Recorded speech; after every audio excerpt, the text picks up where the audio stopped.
4월 4일 월요일 최후 승리를 얻기까지 사순절 가정예배에 함께 하시는 여러분을 주님의 이름으로 환영합니다. 먼저 옆 사람과 평화의 인사를 나누겠습니다. 고난의 십자가를 지고 주님을 따라갑시다. 고난의 십자가를 지고 주님을 따라갑시다. 찬송가 461장 1절과 4절 함께 찬양하겠습니다.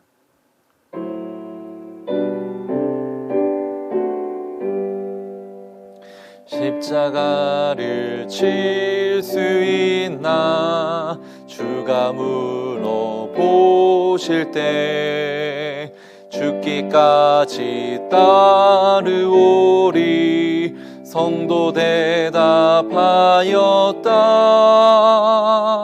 우리의 심령 주의 것이니 주님의 형상 만드소서. 주인도 따라 살아갈 동안 사랑과 충성 늘 바치오리다. 이런 일 다 할 수 있나 주가 물어보실 때 용감한 자 바울처럼 선뜻 대답하리라. 우리의 심령 주의 것이니 주님의 형상 만드소서. 주인도 따라 살아갈 동안 사랑과 충성 늘 바치오리다.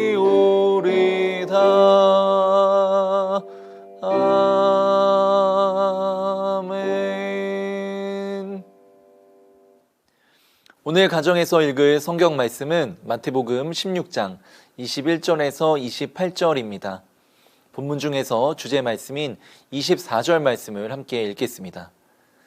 이에 예수께서 제자들에게 이르시되 누구든지 나를 따라오려거든 자기를 부인하고 자기 십자가를 지고 나를 따를 것이니라. 아멘. 여러분 혹시 갑자기 내 삶에 찾아온 고난을 경험해 보신 적 있으십니까? 인생을 살아가다 보면 갑자기 찾아온 재정 문제, 가정 문제, 직장 문제, 그리고 건강 문제 등으로 인해서 고통을 겪을 때가 참 많습니다. 우리는 느닷없이 찾아온 고난의 원인을 해석할 수가 없고 또한 고난의 내용을 받아들이기 힘들 때가 있습니다. 그리스도인들에게도 고난은 예외가 없습니다. 그래서 우리가 그 순간 가장 많이 품는 의문이 이것입니다. 대체 하나님은 내가 이렇게 고통을 당할 때 어디에 계십니까? 라는 질문입니다. 성경에 기록되어 있는 수많은 사람들도 동일한 질문을 던졌습니다. 우리는 지난 2년간 시편 91편을 믿음으로 고백했죠. 그 말씀처럼 하나님이 나의 피난처시고 그의 천사들을 명령하사 내 모든 길에서 나를 지킨다 약속해 주셨는데 내가 하나님을 사랑한즉 나를 건져주시겠다 약속하신 그 하나님께서 대체 어디서 무엇을 하고 계시는지, 그리고 또한 하나님이 계시다면 내가 왜 고난을 당해야 하는지 질문을 갖게 됩니다. 그런데 우리에게 이러한 질문이 생기는 이유는 우리가 그리스도인의 삶에 대해서 제대로 이해하지 못하고 있기 때문입니다. 정확히 이야기하자면 우리 안에 하나님의 백성들, 즉 예수님을 따르는 이들에게는 꽃길이 펼쳐져 있을 것이다 라는 기대감이 내재되어 있기 때문일 것입니다.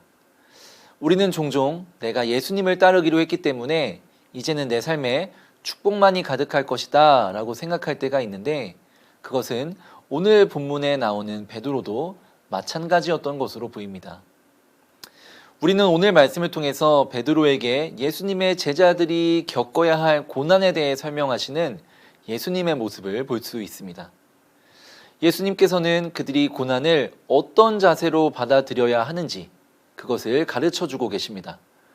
오늘 본문을 통해서 우리가 예수님을 따르는 자들로서 고난을 어떻게 받아들여야 하는지 함께 살펴보도록 하겠습니다. 베드로는 세상 사람들과는 다르게 예수님을 그리스도시요 살아계신 하나님의 아들로 인식하고 있었고 그의 믿음은 칭찬받을 만했습니다. 그러나 그의 고백에서는 한 가지 부족한 것이 있었습니다. 그것은 바로 고난을 받아들이는 자세였습니다. 예수님은 처음에 제자들에게 자신이 고난을 받게 될 것임을 예고하셨습니다. 그러나 베드로는 이것을 받아들이려 하지 않고 있습니다. 16장 22절을 읽겠습니다. 베드로가 예수를 붙들고 항변하여 이르되 주여 그리 마옵소서 이 일이 결코 주께 미치지 아니하리이다. 아멘. 베드로는 여기서 예수님께서 예고하신 자신이 많은 고난을 받고 죽임을 당할 것에 대해서 받아들이지 못하고 있습니다. 그것은 자신이 원하는 것이 아니었기 때문이었습니다. 전에 담임 목사님께서 설교를 통해 소개해 주셨던 엘리자베스 엘리엇이라는 선교사가 있습니다. 그녀는 자기 남편을 죽인 원주민들에게로 다시 돌아가서 복음을 전하는 삶을 살아왔던 여인인데 그녀는 그의 책 고통은 헛되지 않아요 라는 책에서 고난에 대해 이렇게 정의합니다. 고난이란 내가 원하는 것을 갖지 못하거나 내가 원치 않는 것을 갖게 되는 모든 일이라고 정리합니다. 베드로는 고난을 원하지 않았습니다. 그는 어쩌면 예수님께서 이루실 영광스러운 모습만을 갖기를 원했을지도 모릅니다. 당시 사람들의 지식 속에는 고난받는 메시아의 모습은 없었습니다. 로마의 통치하에 고통받는 유대인들을 고난 속에서 구원하시는 메시아의 모습만 알고 있었기 때문입니다. 베드로는 예수님을 메시아라고 믿고 있었으며 그가 로마 제국을 꺾고 영광을 받으실 것이고 그가 다스릴 나라에서 그의 제자들 또한 그의 영광을 누리게 될 것이라 생각했습니다. 그랬기 때문에 예수님께서 고난받으실 것이라는 예고를 듣고서 이를 완강하게 거부했던 것입니다. 그는 철저히 자신의 입장에서만 생각하며 자신에게 닥칠 고난의 상황을 거부했던 것입니다. 베드로의 이러한 모습이 낯설지 않은 것은 왜일까요? 어쩌면 우리도 이와 같은 생각을 갖고 신앙생활을 하고 있기 때문인지도 모르겠습니다. 하나님의 자녀가 되어서 하나님을 믿고 난 후에 우리는 그래 이제 나의 삶에는 하나님의 축복만이 가득할 거야 라는 막연한 기대를 합니다. 이는 우리나라가 전통적으로 갖고 있는 신에 대한 개념 때문이기도 한데요. 사극을 보면 쉽게 우리가 볼 수 있는 장면이 있죠. 항아리 위에 물을 떠놓고 달을 바라보면서 비나이다 비나이다 천지신명께 비나이다 라고 기도하는 모습입니다. 그렇습니다. 옛부터 지금까지 우리 민족에게는 이러한 기복신앙이 흘러오고 있습니다. 신께 간절히 기도하면 지극 정성을 다하면 우리에게 기도를 들어주시며 복을 주실 것이다. 이러한 기복신앙적 요소들이 기독교의 하나님의 개념과 뒤섞이게 되면서 우리는 하나님을 열심히 믿으면 축복을 받고 고난들이 사라질 것이라는 기대를 하게 된 것이죠. 그러나 우리 하나님은 우리가 생각하는 기복신앙의 요소에 국한되는 하나님은 아닙니다. 물론 하나님께서 우리에게 복을 주시는 분이 맞고 우리의 기도를 들어주시는 분이 맞지만 그건 하나님에 대해 온전히 이해하는 것이 아닙니다. 우리가 믿는 하나님은 복을 주시는 분이시기도 하지만 역사의 주관자이시며 심판자이신 하나님이십니다. 우리를 가장 선한 길로 인도하시는 인도자 하나님이십니다. 그렇기 때문에 우리를 가장 선한 길로 이끌기 위해 때로는 고난을 허락하기도 하시는 분이십니다. 그러나 우리는 이 사실을 깨닫지 못하고 하나님을 복을 주시는 분으로만 생각하기 때문에 우리에게 갑작스러운 고난이 다가올 때면 하나님이 나를 버리셨다고 여기거나 심지어 하나님이 계시지 않다고 생각하기도 합니다. 그런데 여러분 한번 생각해 보겠습니다. 내 삶에서 고난을 없앤다. 완벽한 건강, 완벽한 가정, 완벽한 재정, 내 삶의 모든 것이 완벽하게 갖춰진다면 우리는 진정 기쁨을 누릴 수 있을까요? 과연 그러할까요? 물론 저는 모든 게 완벽하게 갖춰진 삶을 살지 못했기 때문에 그런 삶을 통해서 진짜 기쁨을 누릴 수 있을지 알 수는 없습니다. 그러나 다만 성경을 통해 그러한 세상의 쓰디쓴 말로에 대해서 알 뿐입니다. 태초에 모든 것이 완벽하게 갖춰져 있던 곳이 있었습니다. 어디죠? 바로 에덴 동산입니다. 그러나 그 완벽한 곳에서 살아가던 인간은 어떤 결말을 맞이하게 됩니까? 교만과 오만, 자만에 빠져서 하나님과 같이 되려는 죄를 저지르게 되었습니다. 결국 그로 인해 인간은 동산에서 쫓겨나고 해산과 노동의 고난을 겪게 되었습니다. 때로 하나님께서는 고난을 통해 우리가 하나님을 발견할 수 있도록 인도하십니다. 오히려 모든 것이 완벽하게 갖춰진 곳에서 자만과 오만에 빠져서 하나님을 발견하지 못했던 인간은 해산과 노동의 고난을 통해서 인간을 불쌍히 여기시며 옷을 지어 입히시고 그들과 함께 걸어가시는 하나님의 모습을 발견하게 되었습니다. 자넷 어스킨 스튜어트는 이런 말을 했습니다. 기쁨은 고통의 부재를 통해서가 아니라 하나님의 임재를 통해서 누릴 수 있다. 고통이 다 사라져야만 기쁨을 누릴 수 있는 게 아니라 고통의 순간에서도 하나님께서 나와 함께 하심을 깨달을 때 기쁨을 누릴 수 있는 것이다 라는 말을 남겼습니다. 그러니 우리는 우리에게 주어진 고난을 통해 우리와 함께 하시는 하나님을 발견할 수 있습니다. 예수님께서 지신 십자가는 고난이었지만 그 안에서 우리를 사랑하시는 하나님의 사랑이 담겨져 있었습니다.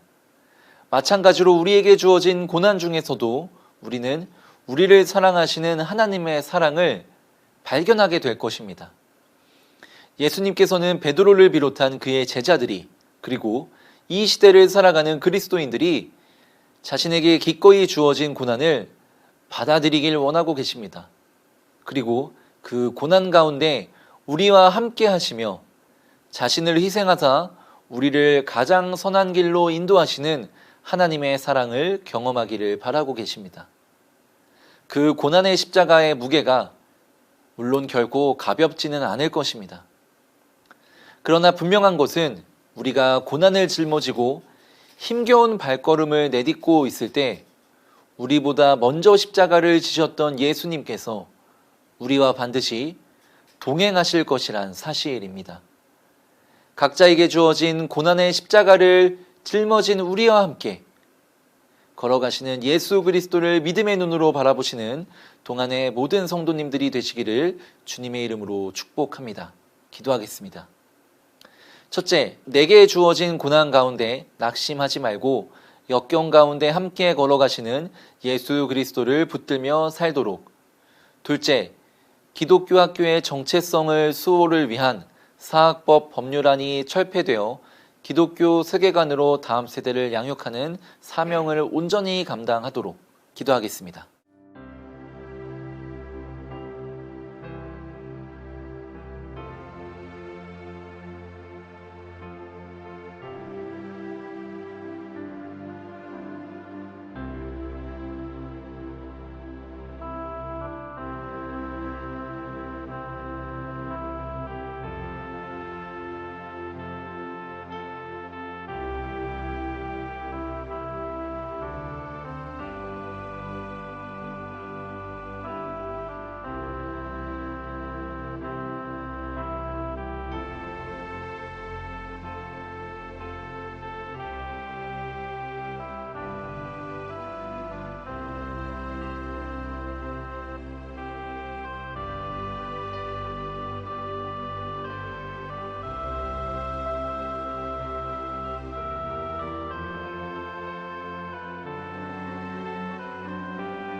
주기도문으로 예배를 마치겠습니다. 하늘에 계신 우리 아버지, 아버지의 이름을 거룩하게 하시며 아버지의 나라가 오게 하시며 아버지의 뜻이 하늘에서와 같이 땅에서도 이루어지게 하소서. 오늘 우리에게 일용할 양식을 주시고 우리가 우리에게 잘못한 사람을 용서하여 준 것 같이 우리 죄를 용서하여 주시고 우리를 시험에 빠지지 않게 하시고 악에서 구하소서. 나라와 권능과 영광이 영원히 아버지의 것입니다. 아멘.